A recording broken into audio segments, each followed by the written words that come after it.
1장. 오늘 속에서 생활하라. 토머스 칼라일의 저서에 우리의 본분은 저 멀리 희미한 것을 쫓는 게 아니라 바로 손안에 확실하게 움켜진 것들을 실행하는 것이다 라는 구절이 나온다. 많은 고통 속에 있는 사람들은 어제에 대한 고민과 내일에 대한 두려움으로 상처받은 사람들이다. 하지만 그들이 내일 일을 걱정하지 말라는 그리스도의 가르침이나 윌리엄 오슬러 경의 오늘 속에서 생활하라를 실천한다면 병원 대신 행복하고 건강한 삶을 누릴 수 있을 것이다. 우리는 지금 이 순간부터 잠들기 전까지만 사는 것이라고 할 수 있다. 로버트 루이스 스티븐스는 아무리 무거운 짐이라도 잠들 때까지만 지고 갈 수 있다.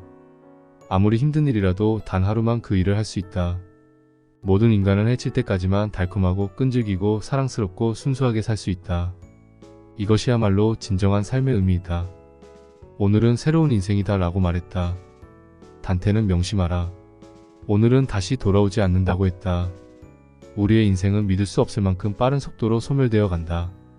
우리가 소유한 가장 확실한 재산이란 바로 오늘밖에 없다. 2장. 근심스러운 상황을 해결하는 마술 같은 공식. 걱정을 해결할 수 있는 가장 확실한 방법은 무엇인가? 모두 3단계로 이루어져 있다. 제1단계, 두려움 없이 솔직하게 현재의 상황을 분석한다. 그리고 발생 가능한 최악의 결과를 예측해본다. 2단계, 발생 가능한 최악의 사태를 예측한 다음 경우에 따라서는 스스로 그 결과를 받아들일 것을 설득한다. 3단계, 이미 각오하고 있는 최악의 상태를 조금이라도 개선시키기 위해 차분히 나의 시간과 노력을 투자한다. 중국의 사상가 임어당 역시 생활의 발견이라는 유명한 책을 통해 유사한 교훈을 설파했다. 마음의 진정한 평화는 최악의 사태를 받아들임으로써 이룰 수 있다. 심리학적으로 볼 때는 그것은 에너지의 해방을 뜻한다고 생각한다. 바로 그것이다. 일단 최악을 수용하면 더 이상 아무것도 잃을 것이 없어진다. 3장. 근심은 어떤 결과를 가져오는가? 걱정과 맞서 싸우는 방법을 알지 못하는 사람은 빨리 죽는다. 메이오 진료소의 W.C. 엘바레스 박사는 궤양은 가정적 스트레스에 따라 병의 정도가 달라진다고 했다. 그는 메이오 진료소의 1만 5천 명 위장장애 환자들을 대상으로 연구한 결과 그런 결론을 내렸다. 그 환자들 5명 가운데 4명은 위장병을 알아야 할 물리적인 근거를 가지고 있지 않았다. 두려움, 걱정, 증오, 극도의 이기심, 현실 세계에 대한 적응력의 부족, 이 모든 것이 위장장애를 유발하는 원인인 것이다. 미국의 기업체 간부 중 3분의 1이 45도째 되기 전에 심장질환과 궤양과 고혈압에 시달린다는 것이 아닌가. 게다가 그들은 결과적으로 성공하지도 못한 셈이 아닌가. 직장에서 승진하기 위해 위궤양과 심장질환으로 고통받아야 한다면 그것을 과연 성공이라 할 수 있는 것인가? 세상을 다 얻고도 건강을 잃는다면 무슨 소용이란 말인가? 걱정이 미치는 영향을 알아보기 위해 굳이 도서관이나 의사를 찾아갈 필요가 없다. 우리 집 창 밖에는 걱정 때문에 신경쇠약에 걸린 이웃이 있는가 하면 주식 시세 걱정 때문에 당뇨병에 시달리는 이웃의 집이 한눈에 보인다. 걱정에 사로잡힌 사람은 류머티즘과 관절염으로 평생 휠체어 신세가 될 수도 있다. 관절염의 세계적 권위자 러셀 L. 세실 박사는 관절염을 일으키는 가장 일반적인 요인 4가지를 다음과 같이 정리한 바 있다. 1. 결혼의 파경. 2. 경제적 곤란과 슬픔. 3. 외로움과 걱정. 4. 오랫동안 지속되는 후회. 걱정을 많이 하면 이도 썩는다고 한다. 윌리엄 I. 엘 맥고닐은 미국 치과협회에서 한 연설에서 근심이나 걱정, 초조함 등과 같은 불쾌한 심리 상태는 인체의 칼슘 균형을 파괴하여 치아의 부패를 초래할 수 있다고 주장했다. 필라델피아의 유명한 전문의 이스라엘 브렘 박사의 대기실 앞에 있는 글귀이다. 긴장을 풀고 즐거움을 누릴 수 있는 가장 큰 힘은 건강한 종교와 숙면, 음악과 웃음이다. 하나님을 믿고 단잠을 즐기며 아름다운 음악을 즐기고 삶의 즐거운 면에서 눈을 떼지 말라. 그러면 건강과 행복이 그대의 것이 된다. 4장. 근심거리를 분석하고 해결하는 방법. 문제 해결의 3가지 기본 단계를 익혀 근심에 대한 대처 능력을 기르자. 아리스토텔레스가 설파했던 방법이다.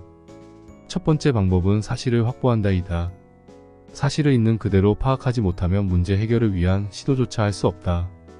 즉 정확한 사실이 없으면 혼돈 속을 서성일 수밖에 없는 것이다. 이것은 22년 동안 컬럼비아 대학의 학장을 지낸 허버트 E. 호크스의 생각이다. 그는 다음과 같이 말했다. 혼란은 걱정의 가장 주된 요인이다. 지구상의 근심들 중 절반가량은 제대로 판단할 수 있는 근거를 확보하지 못한 채 결정을 내리려고 하기 때문에 발생한다. 예를 들어 화요일 오후 3시까지 해결해야 하는 문제가 있다고 가정하자. 그러면 나는 화요일까지 어떤 결정도 내리지 않는다. 그저 그 문제에 필요한 사실들을 수집하는 데 집중한다. 그 문제로 인해 어떤 걱정도 하지 않는다. 그리고 그동안 모든 사실들을 충실히 확보했다면 화요일 날이 되었을 때 문제는 저절로 해결되는 경우가 대부분이다. 호크스는 이것이 걱정을 완전히 극복할 수 있게 해준다고 강조했다. 솔직히 말해서 나는 걱정이라는 것과는 아무 상관이 없다. 모든 자료를 공정하고 객관적인 방법으로 확보하는 데 시간을 투자하는 사람이라면 그의 걱정은 지식의 빛 속에서 증발해버리고 말 것이다. 두 번째 방법은 사실을 분석한다이다. 이 세상의 모든 사실들을 다 긁어 모았대도 제대로 분석하고 해석할 줄을 모른다면 아무런 소용이 없다. 나는 값비싼 대가를 치른 후에야 사실들을 종이에 적는 것이 분석하기에 쉽다는 것을 깨달았다. 대부분 사실을 종이에 적어 문제점을 명확히 드러내는 것만으로도 현명한 결정에 이르게 되는 수가 많다. 찰스 캐터링은 이렇게 표현한다. 잘 정리된 문제는 절반쯤은 이미 해결된 것과 다름없다. 다음과 같은 4가지 단계를 거치면 걱정의 90%를 해결할 수 있다. 1. 지금 내가 무엇을 걱정하고 있는지 정확하게 적어본다. 2. 내가 취할 수 있는 조치를 적어본다. 3. 어떻게 할 것인지를 결정한다. 4. 당장 그 결론을 실천으로 옮긴다. 정말 중요한 것은 무언가 조치를 취하라는 4번째 법칙이다. 자신의 결론을 실천에 옮기지 않는다면 사실 수집이나 분석 따위도 한낱 시간 낭비에 지나지 않는다. 윌리엄 제임스는 이렇게 말했다. 일단 결정이 내려지고 실천만이 남았다면 결과에 대한 모든 책임과 불안은 깡그리 무시해버려도 좋다. 다시 말해서 사실에 근거한 신중한 결론을 내렸다면 바로 실천으로 옮겨야 한다는 것이다. 오클라호마의 가장 유명한 석유 재벌인 웨이트 필립스에게 당신은 어떻게 결정을 실행하느냐고 물어본 적 있다. 그는 이렇게 대답했다. 지나치게 문제에 매달려 생각하는 것은 혼란과 근심을 초래할 뿐이죠. 때로는 정도 이상의 생각과 추리가 오히려 악영향을 주는 순간이 있습니다. 어떤 문제나 일단 결단을 내리고 행동을 시작하면 다시는 뒤를 돌아보지 말아야 할 시점이 있는 것입니다. 6장. 마음속에서 근심을 몰아내는 방법. 위대한 과학자 파스테르는 도서관과 연구실에서의 평화에 관해 말한 적이 있다. 왜 그런 곳에서 평화를 느끼게 될까? 도서관과 연구실에 있는 사람들은 과제에 몰입한 나머지 일상사를 걱정할 겨를이 없는 것이다. 조사 연구원들은 신경쇠약에 잘 걸리지 않는다고 한다. 바쁘게 사는 것이 걱정을 몰아낼 수 있는 까닭은 무엇일까? 그 이유는 심리학이 밝혀낸 가장 기본적인 법칙 중에서 찾을 수 있다. 즉 인간의 두뇌는 주어진 시간에 한 가지 이상의 일을 할 수 없다는 것이다. 정신과 의사들은 바쁘게 사는 것이야말로 최선의 마취제라고 이야기한다. 절망으로 쓰러지지 않기 위해 일을 해야 한다. 그렇게 함으로써 나 자신의 존재 자체를 잊어야 한다. 테니슨이 가장 절친한 벗 아서 할렘을 잃고 한 말이다. 피탄에 빠지지 않기 위해서는 바쁘게 일해 자신의 존재를 잊어야 한다. 버드 제독도 5달 동안 남극의 만년설에 둘러싸인 오두막에서 고독한 생활을 하면서 이 진리를 터득했다. 그는 혼자서라는 책을 통해 그 미칠 것만 같은 고립과 암흑의 5달 동안을 털어놓았다. 낮과 밤을 구별할 수 없을 만큼 언제나 칠흑 같은 어둠의 연속이었다. 그는 상황 속에서 제정신으로 살아남기 위해서 필사적인 노력을 해야 했다. 잠들기 전에 반드시 다음날의 계획을 세웠다. 이를테면 탈출 터널을 파는데 1시간, 터널을 평평하게 다지는데 37분, 연료 드럼통을 두들겨 펴는데 1시간, 식료 터널 벽에 책꽂이를 짜는데 1시간, 부러진 썰매 다리 고치는데 2시간. 이것은 정말 좋은 아이디어였다. 이런 계획적인 생활을 통해서 나는 강한 자제심을 배울 수 있었다. 그는 덧붙였다. 만일 하루에 계획이 없었더라면 그 하루하루를 보내는 목적을 잃었을 것이며 목적 없는 나날이 계속되는 한 삶은 망가졌을 것이다. 조지 버나드 쇼는 이 모든 것을 이렇게 요약해 놓았다. 비참해지는 비결은 자신이 행복한가 불행한가 따위를 생각할 여유를 갖는 데 있다. 그러므로 행복과 불행에 대해 고민하느라 시간을 쓰지 말라. 정신없이 바쁘게 사는 게 좋은 것이다. 혈액순환이 잘 되고 두뇌가 활력에 넘치고 생명의 물줄기가 마음속의 고민을 몰아낼 것이다. 쉬지 말고 항상 바쁘게 살라. 이것이야말로 지구상에 존재하는 가장 값싸고 효험 있는 치료약이다. 7장. 딱정벌레에게 굴복하지 말라. 법은 사소한 일에는 관여하지 않는다. 이것은 법과 관련된 유명한 경고이다. 마찬가지로 우리가 마음의 평화를 원한다면 사소한 걱정거리에는 관여하지 말아야 한다. 또한 사소한 고민거리를 극복하려면 중요한 변화를 자주 주어야 한다. 즉 마음속 기쁨이 샘솟도록 새롭고 즐거운 일을 계속 만들어내는 것이다. 그들은 파리를 보아했다를 비롯해 수많은 저서를 남긴 호머 크로이는 좋은 방법을 제시해준다. 그가 뉴욕의 한 아파트에서 글을 쓰고 있을 때 고장난 라디에이터의 덜컹거리는 소리 때문에 거의 미칠 뻔한 적이 있었다고 한다. 참을 수가 없어서 나는 몇몇 친구와 캠핑을 떠나버렸다. 그런데 탁탁 들어가는 모닥불을 보고 있자니 꼭 고장난 라디에이터 소리와 흡사했다. 비슷한 소리인데 왜 하나는 좋아하고 다른 하나는 싫어할까 생각해 보았다. 집으로 돌아왔을 때는 스스로에게 타일렀다. 모닥불이 타는 소리와 고장난 라디에이터 소리는 모두 똑같은 소리다. 나는 이 멋진 소리 속에서 잠들 수 있다. 그렇게 나는 괴로운 고민에서 벗어날 수 있었다. 다른 사소한 고민거리도 마찬가지다. 작은 고민에 너무 집착한 나머지 자신도 모르게 고민의 수렁에 빠져드는 것이다.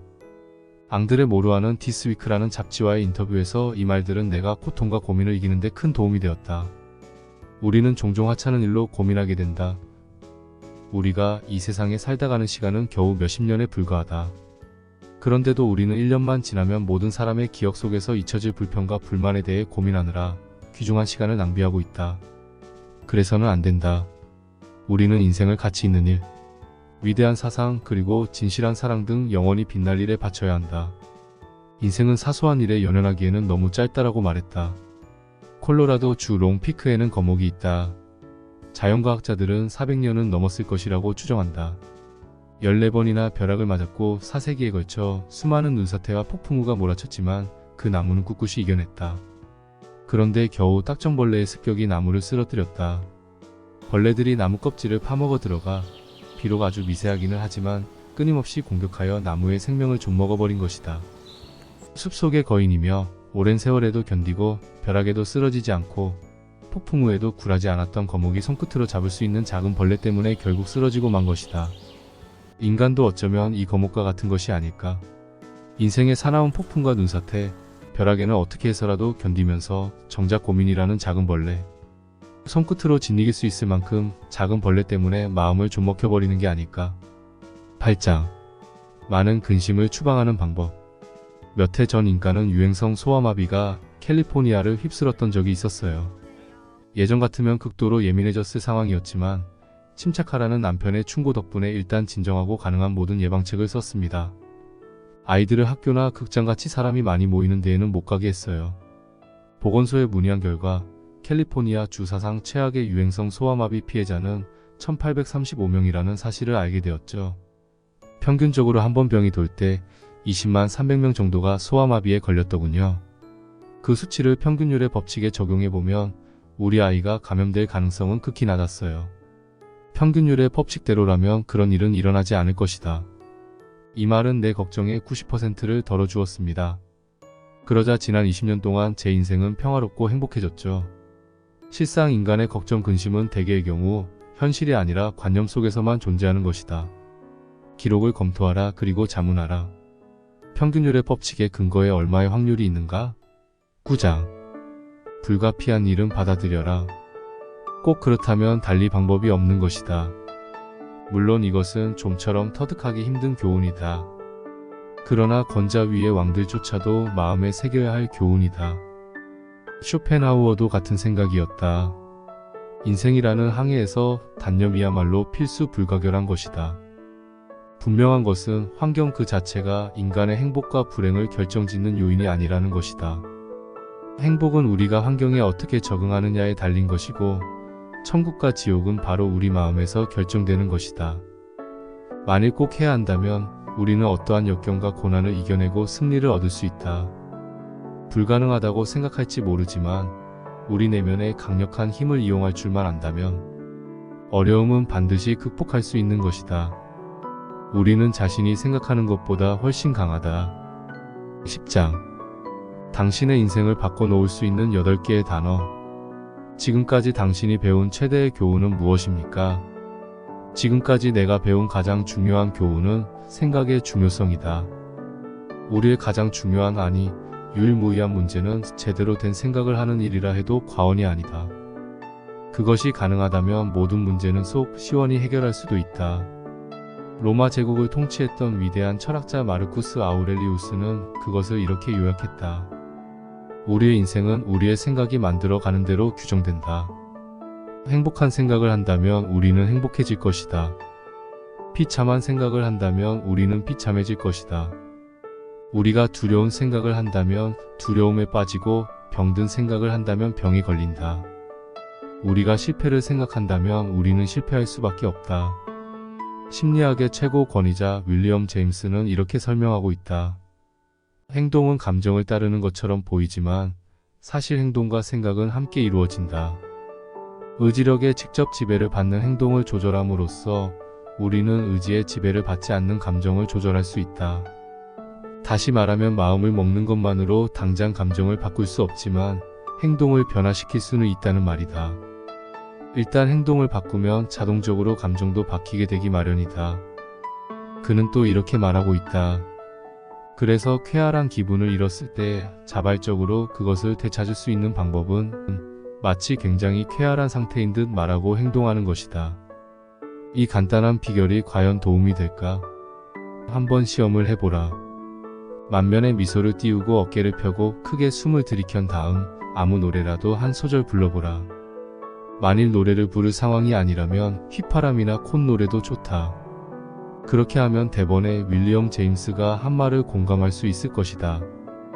정말로 행복한 듯 행동하면서도 우울한 상태를 유지하기란 육체적으로 불가능하다는 것을 깨닫게 될 것이다. 제임스 알렌의 사색하는 사람이라는 책에 다음과 같은 구절이 나온다.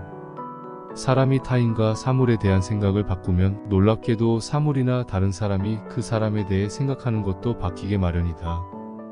생각의 변화가 삶의 물질적인 조건에 급격한 영향을 미치는 것이다. 11장 복수의 큰 대가. 우리가 적을 증오하면 할수록 적이 우리를 지배하게 만드는 결과를 초래한다.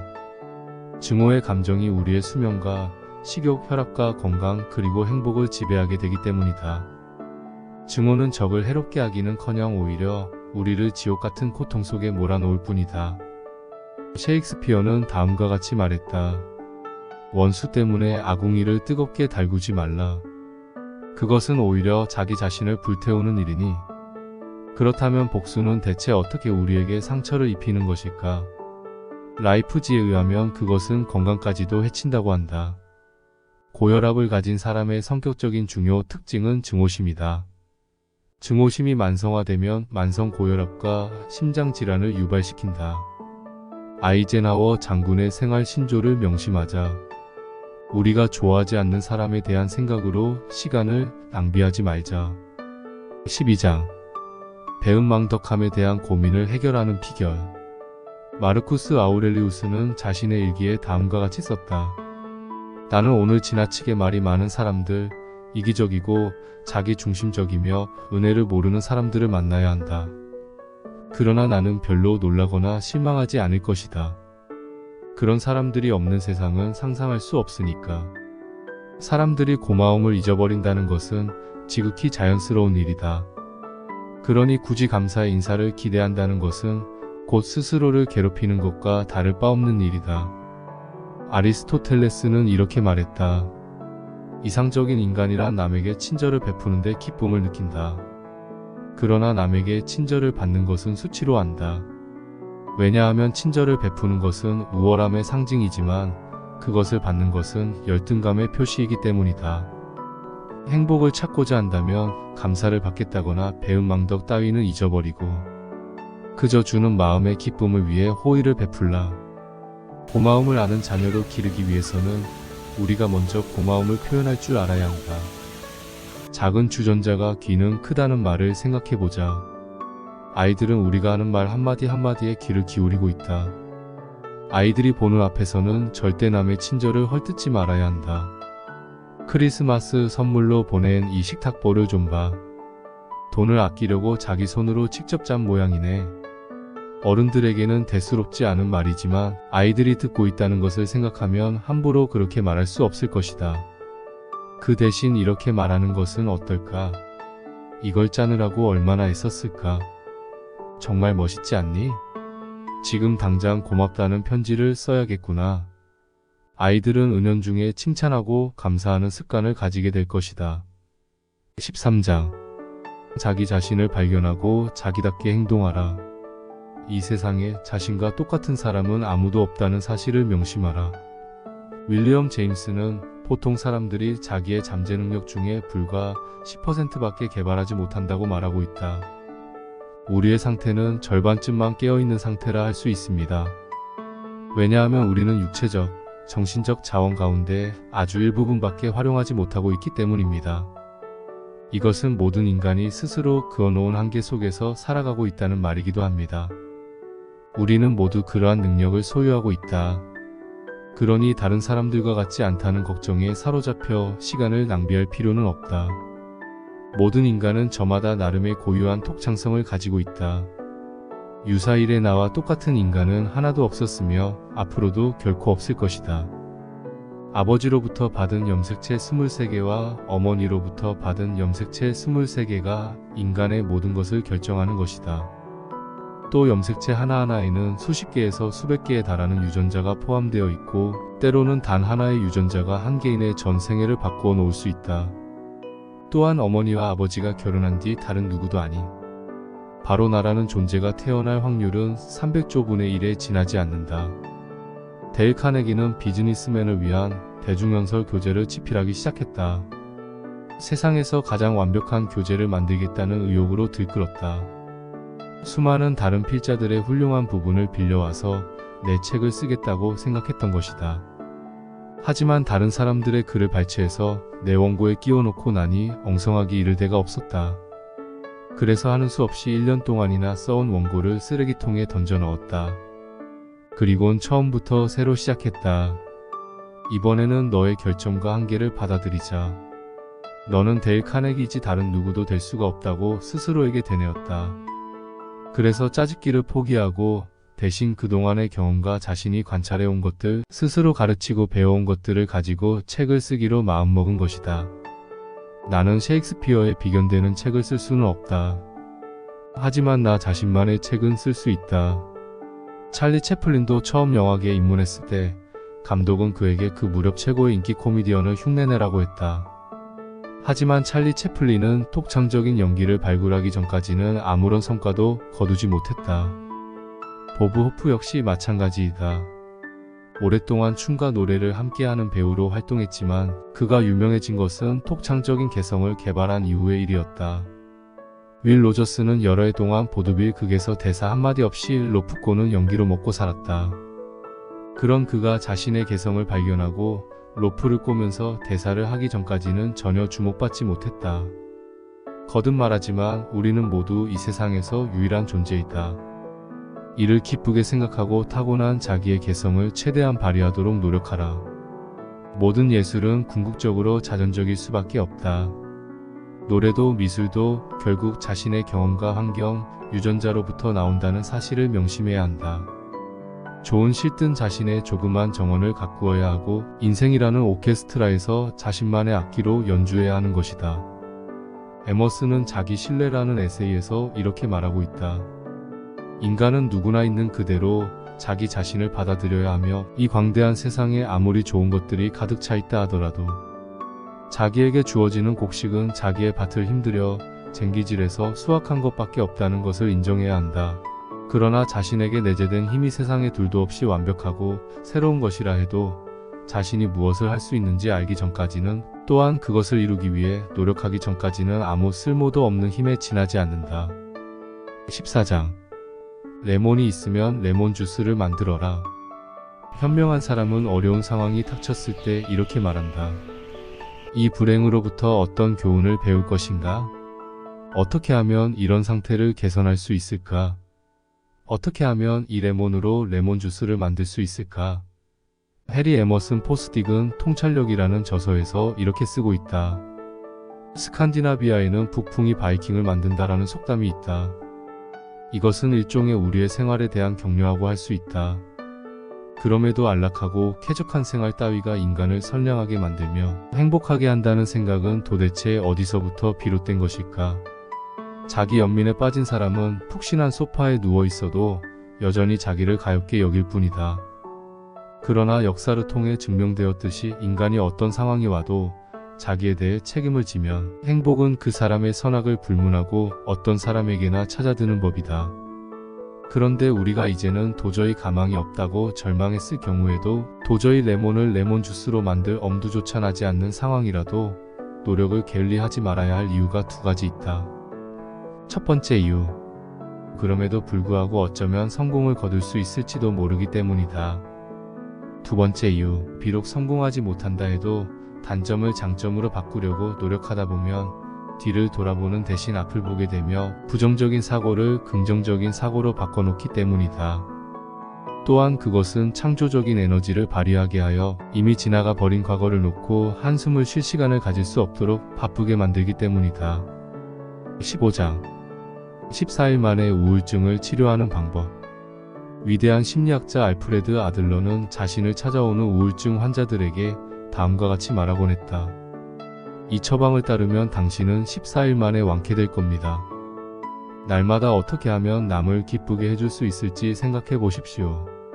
나는 그들에게 말한다. 밤에 잠이 오지 않거든 남을 기쁘게 해줄 수 있는 방법이 무엇일까 한번 생각해 보십시오.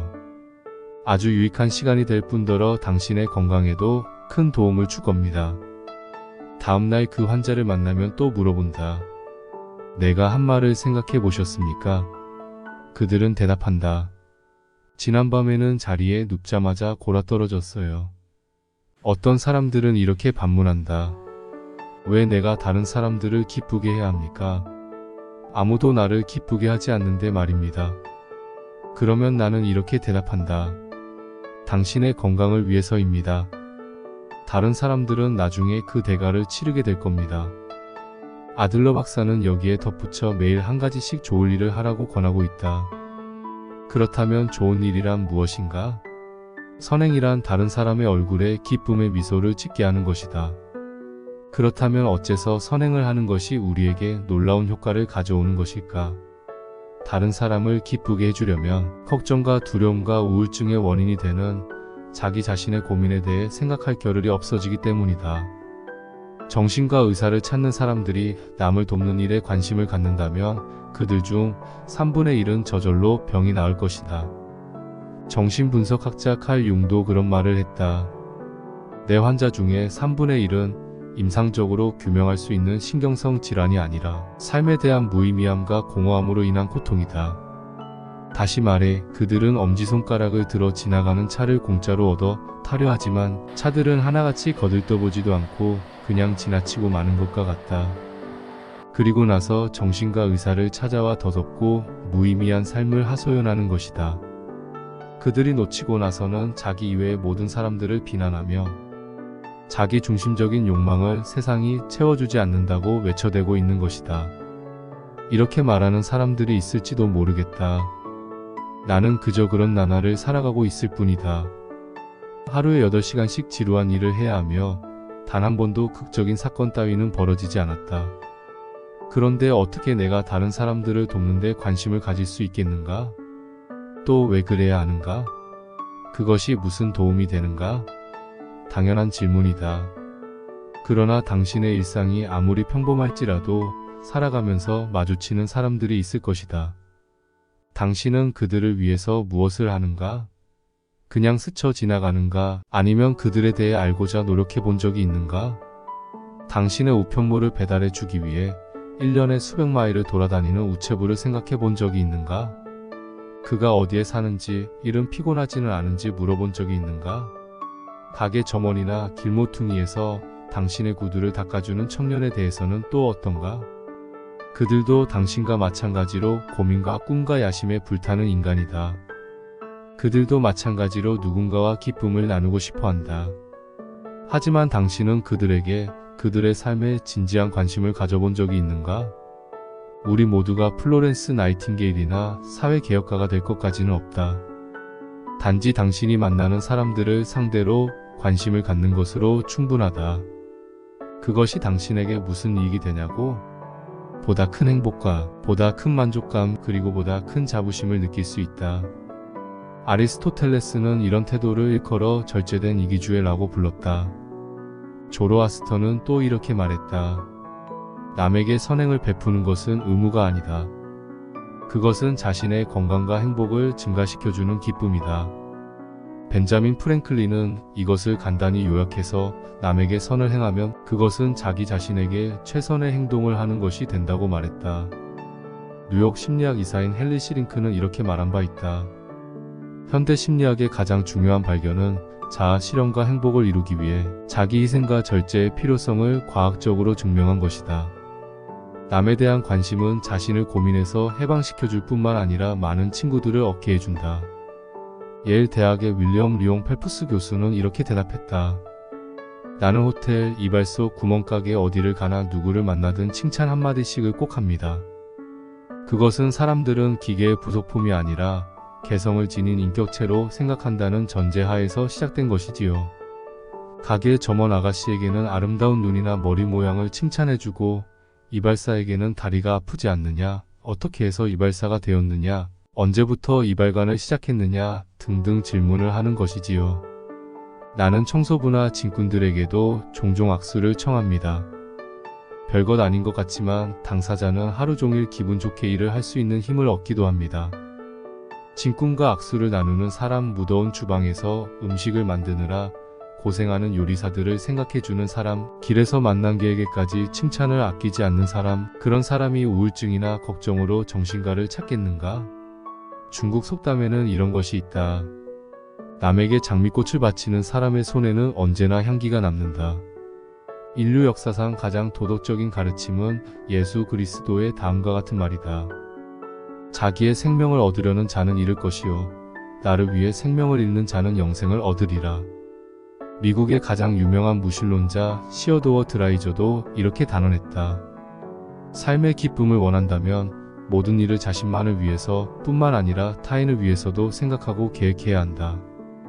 왜냐하면 자기의 기쁨이란 다른 사람들에게 주는 기쁨과 다른 사람들로부터 받는 기쁨에 의해 결정되기 때문이다. 16장. 나의 어머니와 아버지는 어떻게 걱정을 정복했는가? 걱정에 대한 최상의 치료는 신앙이다. 우리가 자신의 신체나 전기 혹은 자동차의 작동 원리를 모른다고 해서 그것을 사용하는데 장애가 되지는 않는다. 마찬가지로 우리가 기도와 신앙의 신비를 이해하지 못한다고 해서 종교가 주는 풍부하고 행복한 삶을 즐기지 못한다는 법은 없다. 산타야의 말 속에 심오한 지혜가 있다. 인간은 인생을 이해하도록 창조된 것이 아니라 그저 살아가도록 창조된 것이다. 나는 교회를 분열시키는 교리상의 차이 따위에는 관심조차 없다. 하지만 종교가 대체 나에게 무슨 의미를 주는가에 대한 관심은 크다. 그것들은 나의 삶을 윤택하고 충만하고 행복하게 한다. 그런데 종교는 그 이상이다. 종교는 나에게 인생을 위한 새로운 열애, 보다 많은, 보다 넓은, 보다 충만한, 보다 만족스러운 삶을 주었다. 또한 그것은 신념과 희망과 용기를 줌으로써 긴장과 고뇌와 공포와 걱정을 물리치게 하고 인생의 목표와 방향을 제시해 주었다. 그것은 사막 같은 인생의 소용돌이 속에서 나만의 오아시스를 만들어 주었다. 프랜시스 베이컨은 300여 년 전에 이렇게 말했다. 작은 철학은 인간을 무신론으로 이끌지만 심오한 철학은 인간을 종교로 인도한다. 예수께서는 종교에 있어서 두 가지 중요한 점이 있는데 그것은 진심으로 하나님을 사랑하고 자신과 이웃을 사랑하는 것이다. 자신이 무엇을 믿던 간에 그것을 행하는 사람은 누구든지 종교적인 사람이다. 가장 뛰어난 정신과학자 중에 한 사람인 칼 융은 영혼을 찾는 현대인이라는 책에서 이렇게 말한다. 과거 30년 동안 전 세계의 모든 문명국가의 사람들이 나에게 자문을 구했고 내가 진찰한 환자만 해도 수백 명은 넘는다. 그 환자들 중에서 35세를 넘긴 사람은 예외 없이 최종의 구원을 종교생활에서 구하고 있었다. 그들 모두는 자기 시대의 종교가 제시하는 지혜를 터득하지 못한 사람은 어느 누구도 진정으로 완쾌되지 않았다. 지금 근심과 번민으로 고통받고 있는가? 그렇다면 하나님께 의지하는 것이 어떻겠는가? 임마누엘 칸트가 말했듯이 우리에게 필요하기 때문에 하나님에 대한 믿음을 받아들이는 것이 어떻겠는가? 우주를 관통하는 불멸의 힘에 우리를 연결시키는 것이 어떻겠는가? 당신이 종교적인 체질이 아니거나 또는 냉소적인 사람일지라도 기도는 당신이 생각하는 것보다 더 많은 도움을 가져다 준다. 그것은 실천적이기 때문이다. 즉 하나님을 믿건 안 믿건 기도는 세 가지의 기본적인 심리적 욕구를 충족시켜주는 것이다. 첫 번째, 기도를 통해 우리는 우리의 공경을 정확한 언어로 표현하게 된다. 앞에서 살펴보았듯이 문제가 애매모호하고 혼돈스러운 상태로 남아있다면 해결하기가 불가능한 일이다. 어떤 점에서 기도는 종이 위에 문제를 써내려가는 것과 흡사하다. 어떤 도움을 청하려면 하나님에게조차도 말로 표현해야만 하는 것이다.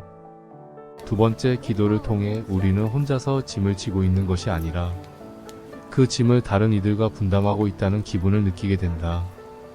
혼자만의 힘으로 무거운 짐과 곤혹스러운 문제들을 감당해낼 수 있을 정도로 강한 사람은 거의 없다. 때때로 우리의 문제는 가장 가까운 친구나 친척에게도 말로는 털어놓을 수 없는 경우가 있다. 그럴 때 기도는 해답을 준다. 정신과학자들은 어떤 심각한 문제에 직면했을 때 그 문제를 다른 사람에게 솔직하게 털어놓는 행위가 치료에 도움이 된다고 말한다. 아무에게도 말할 수 없을 때 그래도 하나님은 우리의 고민을 들어주신다. 세 번째, 기도는 적극적인 행동을 취하도록 도와준다. 그것은 적극적인 행동으로 나가기 위한 첫 단계이다. 세계적인 과학자 알렉스 C. 카렐 박사는 기도야말로 사람이 만들 수 있는 가장 강력한 에너지이다. 그렇다면 기도하지 않을 이유가 뭐란 말인가? 우리를 지배하는 신비한 힘이 존재하는 한 그것을 하나님이라 부르던 또는 어떤 신이라 하던 간에 그것과 갈등을 일으킬 까닭이 없지 않은가? 지금 당장 이 영상을 멈추고 문을 잠그고 무릎을 꿇은 뒤 당신 마음의 무거운 짐을 벗어놓으면 어떨까? 16장. 죽은 개를 걷어차는 사람은 아무도 없다는 점을 명심하라. 만약 당신이 비난을 받는다면 이 사실을 명심해야 한다. 비난하는 사람들은 타인을 비난함으로써 자기가 대단한 사람이라는 느낌을 갖고 싶기 때문이다. 더더욱 비난하는 대상이 뛰어난 업적을 이루었거나 주목받는 인물일 때는 특히 그러하다. 왜냐하면 사람들은 대개 자기보다 높은 수준의 교육을 받았거나 더 큰 성공을 이룩한 사람들을 비난함으로써 유치한 만족감을 느낀다. 쇼펜하우어는 이 점을 정확히 지적한 바 있다. 천박한 사람들은 훌륭한 사람들의 결정과 실수에서 엄청난 즐거움을 느낀다. 17장. 비난으로부터 자신을 보호하는 방법. 사람들은 대체로 남의 일에 별로 신경을 쓰지 않는다. 그들은 자기 자신의 생각만으로도 바쁜 사람들이다. 그들에게는 당신이나 내가 사망했다는 소식보다는 자신의 가벼운 두통이 훨씬 더 심각한 일인 것이다. 백악관의 안주인이 되었던 엘리너 루스벨트, 그녀는 온갖 비난을 피할 수 있는 유일한 방법은 드레드된 도자기 인형이 되어 선반 위에 얌전히 올라앉아 있는 것뿐이라고 말했다. 사람들이 뭐라고 하든 전혀 신경 쓸 필요가 없어요. 단지 자신이 진심으로 옳다고 생각하는 일을 하면 되지요. 어차피 해도 욕먹고 하지 않아도 욕을 먹게 되어 있으니까요. 링컨은 자신에 대한 비난에 어떻게 대처했을까? 나에 대한 모든 공격을 일일이 신경을 쓴다면 나는 차라리 다른 직업을 알아보는 것이 나을 것이다. 나는 내가 가장 잘 알고 있는 바에 최선을 다할 뿐이고 또한 마지막 순간까지 그렇게 할 것이다. 만약 그 결과가 좋으면 내게 퍼부어졌던 공격은 아무 의미도 없는 것이 될 것이다. 또 만약 내가 틀렸다는 것이 입증된다면 그때는 10명의 천사가 내려와 내가 옳았음을 맹세한다고 해도 아무런 의미도 가지지 못할 것이다. 자신이 할 수 있는 최선을 다하라. 그 다음에는 낡은 우산을 펼쳐 비난이라는 소나기가 목덜미를 적시지 못하도록 하라. 18장. 내가 한 어리석은 행동.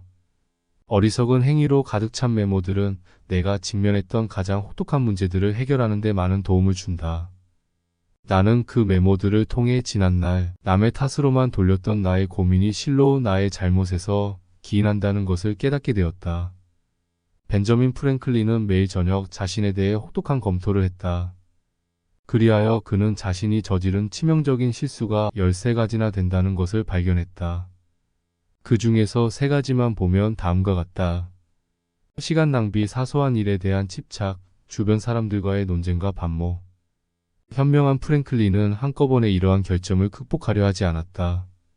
먼저 그는 첫 번째 결점을 일주일 동안 극복하려고 노력했고 그 격렬한 싸움의 결과를 매일매일 꼼꼼하게 기록했다.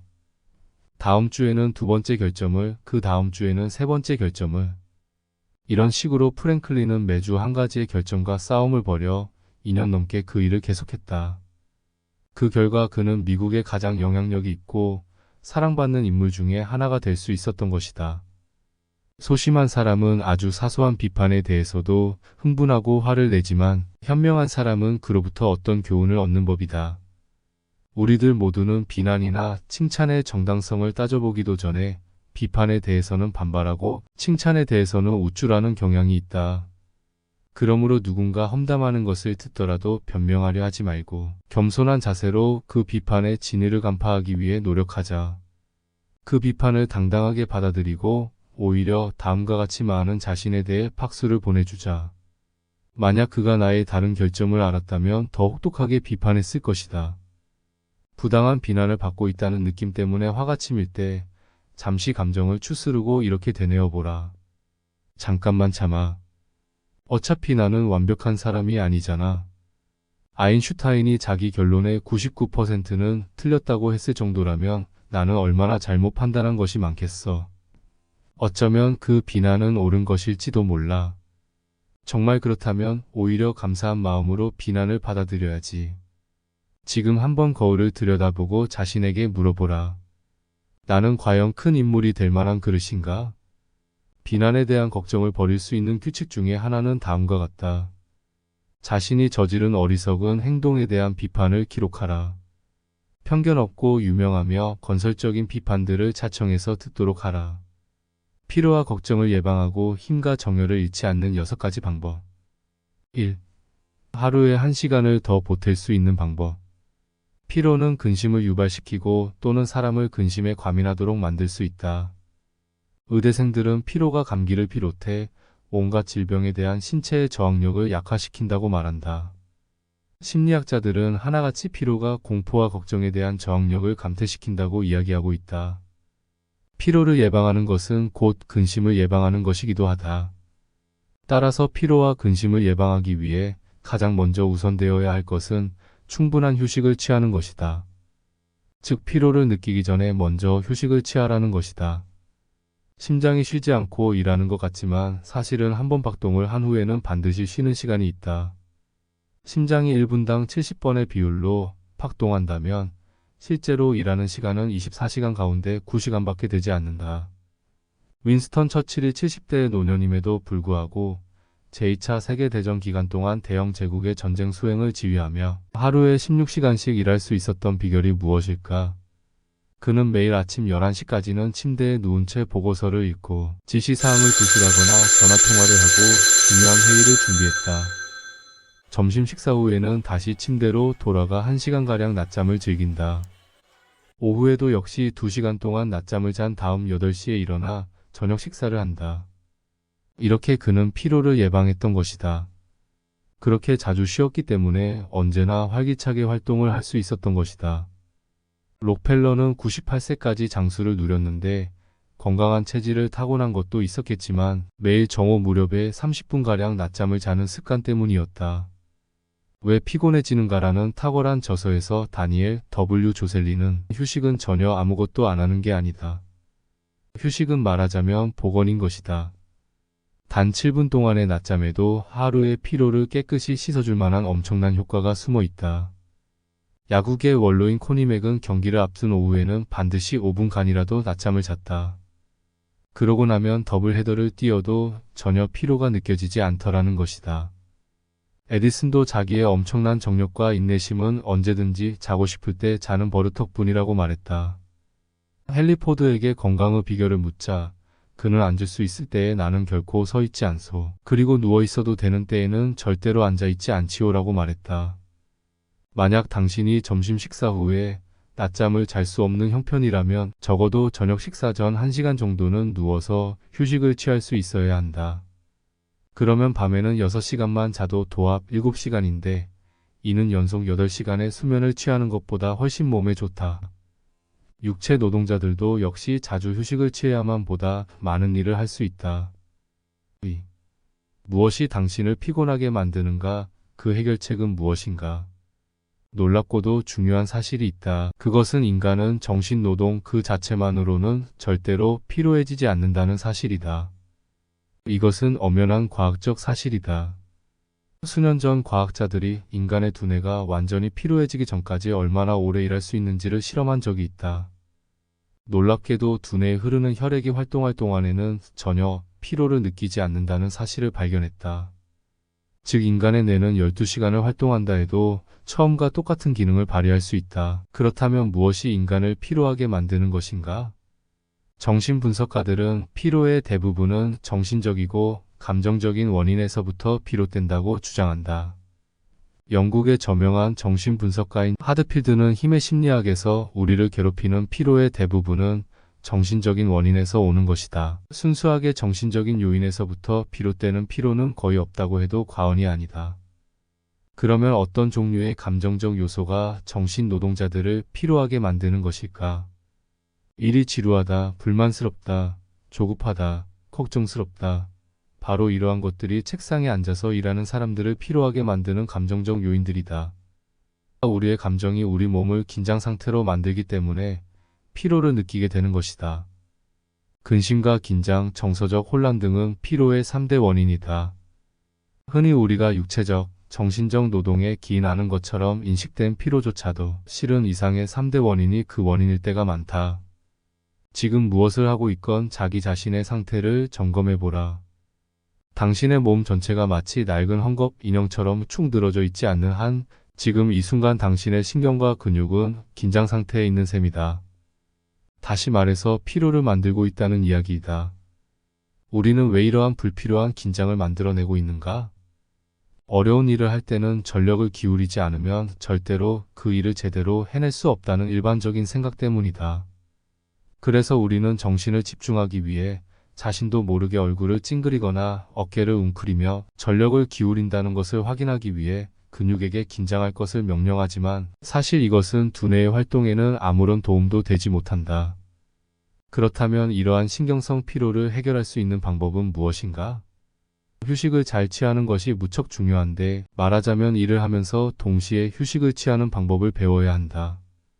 윌리엄 제임스는 휴식의 복음이라는 저서에서 이렇게 말했다. 과도한 긴장과 기력의 소모, 숨막힘, 강렬함, 고통스러운 표정, 이 모든 것들은 나쁜 습관에 지나지 않는다.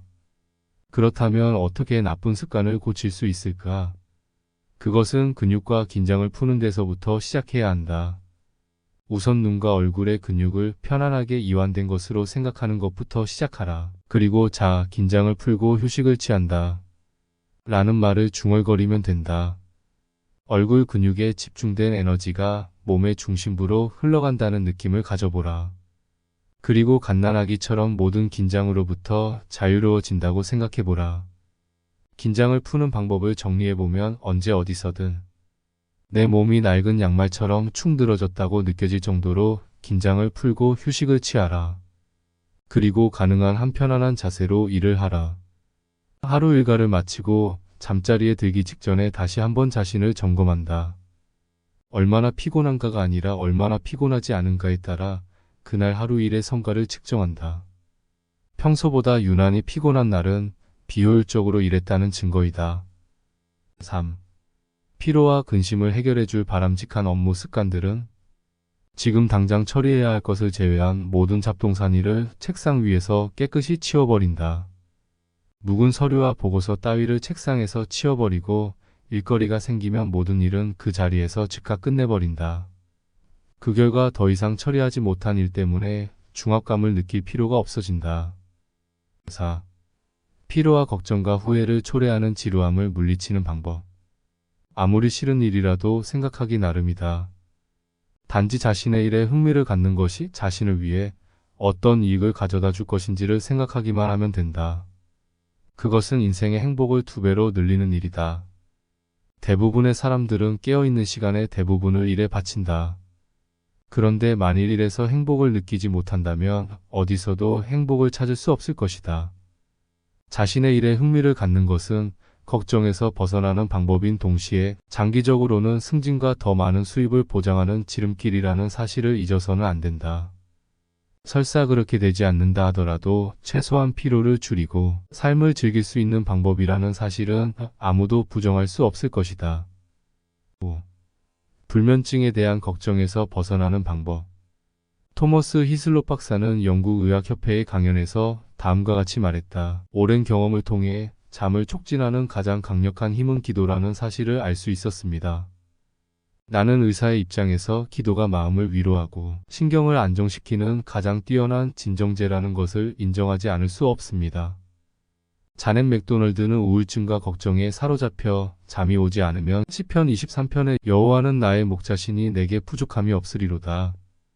그가 나를 푸른 풀밭에 누이시며 쉴만한 물가로 인도하시는도다 라는 구절을 암송함으로써 안정감을 얻을 수 있었다고 한다. 핑크 박사는 무릎 밑에 베개를 받쳐서 다리의 긴장을 완화시켜주고 팔 밑에도 조그만 베개를 개어주는 방법을 권한다. 그럼 다음 자신의 턱과 눈과 팔과 다리에게 긴장을 풀라고 속삭이면 자신도 모르는 사이에 편히 잠들 수 있다고 한다. 한번 해보아라. 이 방법은 대단한 효과가 있다. 그 밖에 정원 가꾸기나 수영, 테니스, 골프, 스키 등의 운동을 통해 몸을 피곤하게 만드는 방법도 있다. 충분한 피로가 쌓이면 본능은 우리로 하여금 걷고 있는 동안에도 잠을 자라고 명령한다. 헨리 시링크 박사가 인간의 재발견이라는 저서에서 자살을 기도했던 한 환자의 이야기를 쓰고 있다.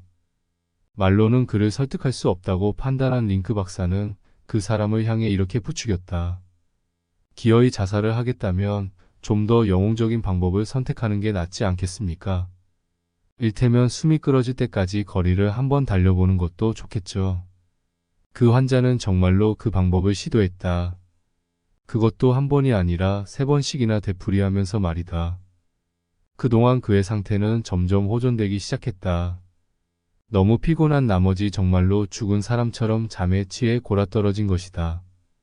그 후 그는 스포츠 클럽에 가입해 계속해서 각종 운동을 즐기기 시작했다.